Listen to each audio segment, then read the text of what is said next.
Bonjour à tous, aujourd'hui on va parler de Polymarket et on va se demander s'il peut éventuellement nous protéger contre certains risques au travers de son système de paris. Donc, la première chose c'est qu'il faut faire très attention, tout ceci n'est donc pas un conseil en investissement. Ceci étant dit, vous pouvez vous abonner à cette chaîne, vous pouvez liker, partager, commenter cette vidéo et on est parti. Donc, concrètement, est-ce qu'on pourrait utiliser Polymarket comme une assurance, comme une certaine forme d'assurance? Est-ce que ce serait finalement une certaine nouvelle forme de gestion de risque? À nouveau, ici, ce que je fais, c'est développer une thèse, et donc voilà, je la mentionne. C'est vraiment un sujet de réflexion, et je pose ça là pour que vous-même, vous puissiez creuser éventuellement dans cette direction si cette façon d'utiliser potentiellement Polymarket à l'avenir vous intéresse. Donc concrètement, Polymarket permet de parier sur des événements futurs, et dans cette vidéo, donc, je vais vous expliquer comment elle pourrait être utilisée comme une forme d'assurance. Donc concrètement, Polymarket est basé sur la blockchain. Les utilisateurs peuvent l'utiliser pour déterminer l'issue d'événements futurs, on l'a donc dit, et on peut parier sur toutes sortes de choses, donc les paris sportifs, mais aussi la politique, les cryptos, la finance et même la météo. Et donc, concrètement, vous pouvez acheter des parts dans des marchés qui prédisent les résultats de ces événements. Donc, en quelque sorte, c'est une plateforme de prévision des probabilités des événements basée sur les sommes mises en jeu. Et parmi les professions qui cherchent à créer des probabilités afin de déterminer un prix, il y a les assureurs. Voilà, ça c'est une chose que je mentionne.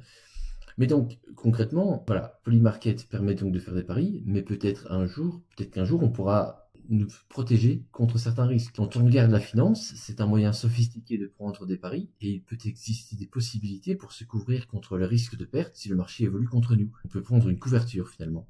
On peut se couvrir contre les risques quand on prend des risques en finance.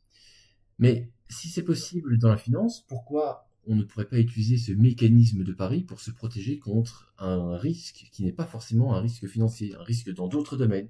Et donc on a ici différents types de paris sur Polymarket. Et alors là, c'est pas parlant comme ça parce que finalement ce sont des paris sur plein de sujets différents.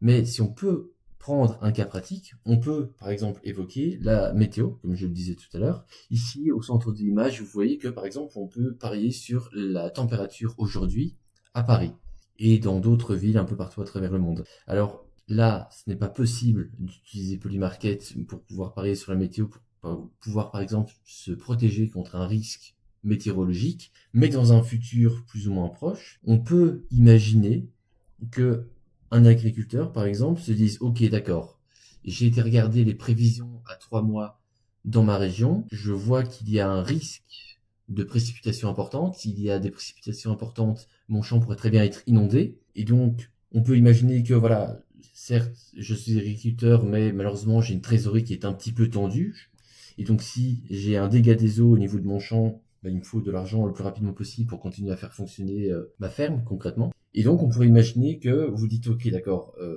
il existe un pari sur Polymarket qui me permette de parier sur la quantité de précipitations qu'il va pleuvoir dans ma région, disons, dans le mois. Et là, si vous faites ça, eh bien, d'une certaine façon, si vous mettez une certaine somme d'argent, si la quantité de précipitations sur laquelle vous avez parié se réalise et que potentiellement votre champ est inondé, vous perdez tout ou partie de votre récolte. Par contre, d'une autre façon, vous allez pouvoir récupérer votre argent ou une partie de cet argent parce que vous avez parié sur oui, il va y avoir une quantité de précipitation importante. Et donc, dans ces cas-là, vous allez gagner votre pari. Et votre pari, bon, bah, vous le gagnez et automatiquement vous récupérez la somme, ce qui permettrait d'une certaine façon de se couvrir. Et je pense aujourd'hui qu'il existe un certain nombre de domaines dans lesquels vous pourriez couvrir un risque de cette façon. Même si c'est une façon un petit peu particulière de penser les choses, moi je pense qu'elle est valable, elle pourrait fonctionner. Et donc voilà, à nouveau, je mentionne cette possibilité. À vous de voir si vous voulez creuser dans cette direction. Mais voilà, moi ça me tenait à cœur d'en parler. Et donc, je vais arrêter la vidéo ici. Dites-moi dans les commentaires si ce type de format vous intéresse, le fait de le faire, disons, par une forme un peu plus scriptée. Et nous, on se retrouve dans une prochaine vidéo. Voilà, au revoir.